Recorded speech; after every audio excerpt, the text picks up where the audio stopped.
بشاركك في فيلم يعني الأسير. يا جماعة الفنانة لوسي نجمة فيلم الأسير، إن شاء الله هي عاملة دور هيكسر الدنيا، هي نجمة الفيلم، وأنا سعيدة إن أنا بشارك معاكي في الفيلم.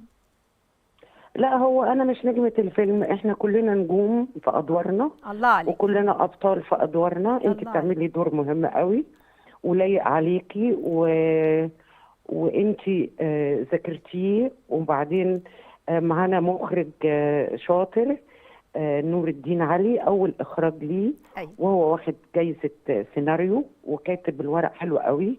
معانا مجموعة كبيرة من الفنانين والفنانات، مش عايزين ننسى حد. عبد النور حسن. هو من الجزائر بس مصري بقى، شارب من نيلها الله. وبيحب يغني لها.